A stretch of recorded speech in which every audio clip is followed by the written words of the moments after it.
we are talking about the phenom that has taken over the world. ChatGPT. You can't turn on any news station, any type of feed. It's everywhere. How is this going to impact? What is ChatGPT? As a copywriter, I'm shaking my boots.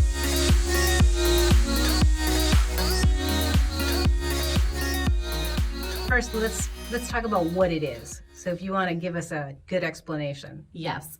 ChatGPT, if you have not engaged with it at all yet, it is by OpenAI, and Microsoft has invested so far to date, 10 billion, that's with a B, and climbing. I imagine they're probably not done investing. December was really the first time that a lot of users really caught on to it. And in January, the stats were about 13 million people worldwide were using it, which is crazy. Double from what it was in December. So we've had AI before. What's different about this? So this supposedly is the queen AI, right? Like the queen bee, right? Like Beyonce of AI. And the reason that it is so great is because it truly is to the tune of as human as AI can be. If you ask ChatGPT questions, you will often get really succinct and actually humanized replies. Why did ChatGPT cross the road? I am not sure. To get to the other side of the conversation. That is a good one. So that's how I'm using ChatGPT. I'm asking for jokes. I don't know if that's the most effective use of it. Most effective use of it, yeah. So, I think right now there's a couple of different use cases. So the users of ChatGPT, obviously, as you open the conversation, you're a content creator, you're a writer. As you know, a lot of the writers that we've worked with, they're like, oh my gosh, is ChatGPT going to completely be replacement of us in terms of the marketing world? Right. Writing blogs, writing white papers, things like that. So it's a mixed bag of how we're viewing it, how we find its place short and long term. And since this is just such a fast evolving platform, this is just the beginning of how we're going to see expansion and uses. And I think that there are going to be some great opportunities for it. I honestly say that as a marketer, as a small business owner, as a supporter of entrepreneurs. I think, though, that it's not going to be a complete replacement. You still need the human behind coming up with the ideas, figuring out how to use it. So I think that there's not, maybe at some point it gets good enough even to write a novel, but it's still not a human-driven novel. Right. I agree with you. I do think that as good as content creation as it can spit back out on particular topics for various industries. Obviously, we have some clients that we're working with that are like, let's just test the limits and see like what type of blog post it comes up. There's many things.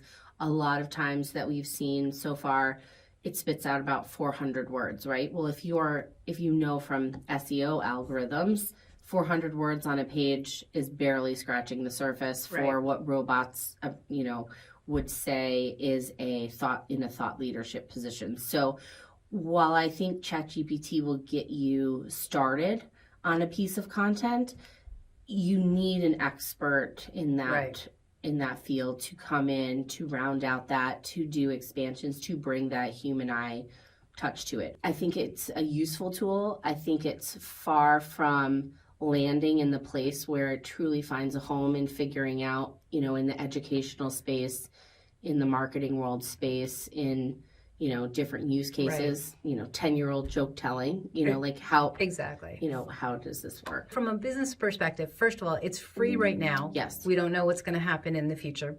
And I think it's a nice thing to be able to play around with. Correct. I think that it could write some basic blog posts. Again, like you said, you need to check them over and make sure that they're fit your needs. I would still personally lean towards a human because that's the person who's going to be able to help you with the strategy and help you understand how this fits into the broader picture.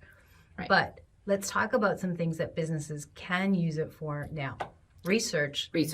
A lot of the stuff that you're going to find is very basic. It's stuff that you would find in any Google search, but at least it's a starting point. Right. Another thing that you can do is writer's block to help put you past writer's block. Ask it questions, let it give you some ideas. But I would only use those for ideas. I think that that's a good way to kind of jump into things. Yeah. Exactly. But your voice is what matters. It's that human touch. Correct. The thing that brands haven't fully thought through yet is your brand has a particular voice, cadence, tone.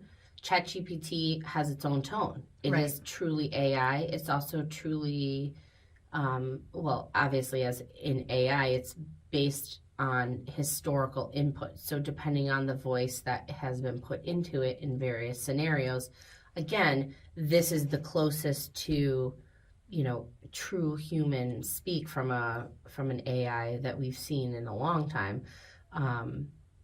which is just a side note of, I'm of the era of rotary phones. So AI generated content in just 25 years, of the leaps and bounds that technology has afforded us, business owners, marketing, content creators, etc. So, I think that if we had to sum up basically 3 things that you'd need to know about ChatGPT is figure out a good time to get on the server. Yeah. Right? Yeah, because it's crowded. It's very crowded. It'll be crowded after this podcast for sure, because everybody's going to run out there like, oh, I got to try what these girls are talking about. Exactly. And the second thing is I think to your point, use it as idea starters, topic generators, giving you a good starting point for your content that you're creating, things like that, research and development. And then I would say, the third thing would be just to know that this is going to expand and that there are going to be limitations. So we've already seen from like a bigger content writing group, Xeris, they're putting things in place that their content writers are not allowed to use ChatGPT and AI generated material. There's data scrapers that will give companies and people a heads up if this has been AI generated or if this is actually coming from a person. So it'll be interesting to see if the AI can tell that it's AI generated. Right. Or, you get some kind of loop there. I would add to that it really requires fact checking, because it can inadvertently throw things that are wrong, add things to the sentences. So if you decide to use it, make sure that you're giving truly a good editing. overview. Exactly. And then the other thing, do you want that to be your voice? Probably not. A lot of companies want the voice of their content writers, their marketer to come through, their customers to come through. So, you need to know your brand. Right. You need to know your customers. You need to know how your customers want to be talked to or how to engage them. And this isn't going to be able to replace that. Right.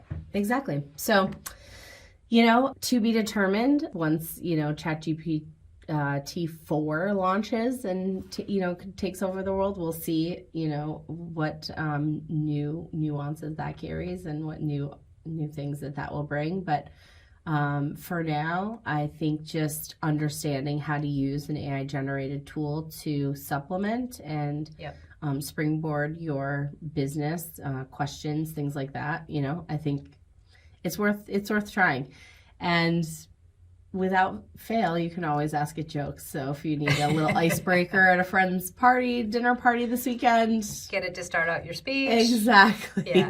Hit up ChatGPT. It's perfect for that. Yeah. So have fun with it. Exactly. Hopefully you found some of those tips helpful. We'll be obviously monitoring closely the changes that ChatGPT brings.